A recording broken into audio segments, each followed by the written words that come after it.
Well, hello there, how you doing? Welcome back once again to AndyManCam's garage. Quick one today, hopefully, because the new battery has arrived. As you may remember from the last video, the stock battery isn't doing very well. It's kind of expanded, it got over hot, and I don't know, potentially very nearly started an inferno out of my bike. But in any case, I've got the replacement. I haven't gone for the same brand. I haven't gone for something exotic like an anti-gravity battery, which has a special reserve built in. Those things are incredibly expensive. What I have gone for is a sky-rich battery. From my various researchings on the interwebs, I found out that these apparently have a pretty good reputation, and for a little while at least, they were OEM on KTMs. Whether that's a good thing or not, you can make your own mind up about. But what I've also done, as you may be able to quite easily see, is I've gone for a slightly bigger battery, both physically and in terms of spec. The original is a 48 watt hour, 280 cranking amps battery, whereas the new one is a 60 watt hour with 325 cranking amps. So it's just got more electrical capacity in there, which hopefully means it's going to take a lot longer before I get into hardships like I did with this one. Now the first question on everybody's lips is, does it blend? No, sorry, wrong channel. Does it fit? Because the hole in the bike for the battery is a bit bigger than the battery is, and the original actually had these foam pads on it, which made it fit into the hole there. And if my calculations are correct, this battery fits in like a glove. Absolutely perfect. Although it looks like I am going to need a slightly longer cable tie to hold it in with. And so the first question is, what state of charge are we looking at with the new battery? It has a test on the top. If I push that, we're getting full. So I don't need to charge it before I even start. Although, because I don't like to leave anything to chance, using my miniature multimeter, I can ascertain that the battery has 13.1 volts. Yeah, that's pretty close to full. I'm gonna reseat my super high-tech, mega expensive battery retention device. It is exactly what it looks like. It's just a cable tie with a hole on either end. This bike does have a proper battery holder that goes on here, but it covers over the gauge to tell you how much charge is in it, which seems a bit stupid to me. Plus this is lighter. Now I can connect some stuff. So that's everything connected to the positive terminal. A little spark there. That's everything connected to the negative terminal, and I know, I used to have a Thunderbox for connecting all of my accessories and stuff. For some stupid reason, I took it out because I wanted to simplify things and have no electrics under the seat. And now, look at me, I've got a bunch of electrics under the seat. But I am working on a solution. Watch this space. Okay, so that is all connected up. So hopefully now, if I come to the front with the key, there we go. We have life. There is life in the old girl yet. And it starts. That is very good news.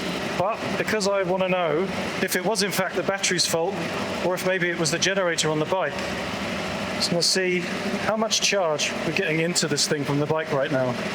To the terminals. 13.62. Yeah, so that should be enough to charge a 12 volt battery. That's a good sign. Happens if I blip the throttle.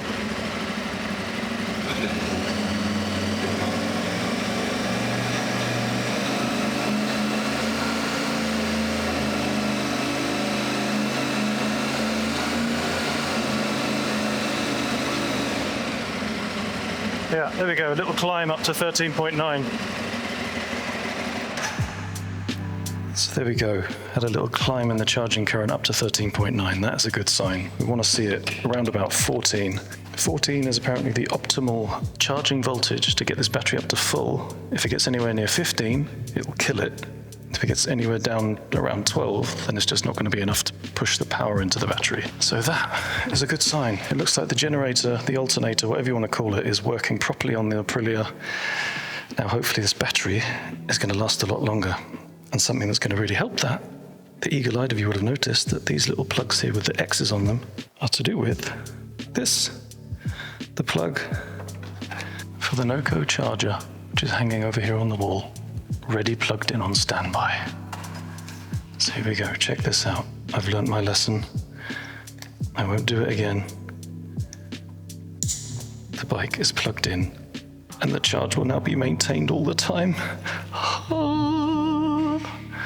Oh, a lithium maintenance charger, hallowed be thy name. Actually, before I celebrate victory, I'm going to see if I can actually find out what the parasitic draw is from the bike when it's turned off. So what I need to do for that is to disconnect the negative terminal, keeping all of these things together, because I want to know if any of these devices are causing a problem as well. I'll set my multimeter to DC amps. I've currently got it at 200 milliamp reading range, but hopefully that's not going to be the case. And I connect that in series between the cable and the battery terminal. Here we go, 18 milliamps by the look of it. 20 milliamps is a bit more than I was expecting. Apparently, according to Aprilia, that would class as a fault and a warranty exchange of the dash. Sadly, I'm out of warranty, so that ain't happening. Yeah, so just out of interest, I want to see what's going on with the voltage while the charger's plugged in there. 13.24, 13.25, 13.26, yeah, so it's really gently creeping the voltage of the battery back up. That's exactly what I want to see. It's going to keep things nice and healthy. So there we go, that's the battery fitted. Fits like an absolute glove, although I'm suddenly thinking perhaps maybe it's a bit taller.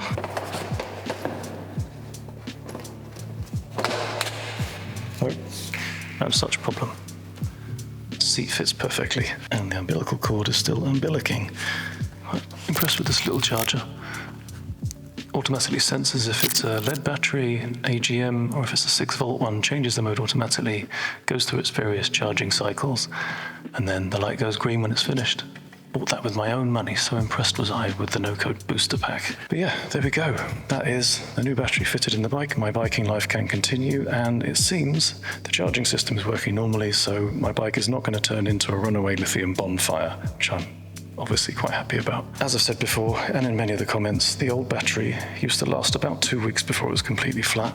This one, hopefully, I'm going to get about 3 weeks because it's about 50% bigger, though with the charger finally hardwired into the bike, that should not be an issue. Thank goodness for that. That was an ordeal. One that I don't want to go through again, and one that I don't want to put you through again, so let's try our very best not to go there. In any case, sorry for the Bob Ross meets Midnight Matchmaker voice going on in this video. The problem is, this garage is so echoey that if I talk louder, it sounds like I saw my bike in the Sistine Chapel. Alrighty then. Anyway, thanks for coming along. Keep your bike shiny, keep yourself out of trouble, and I'll see you in the next one. Ta-ra.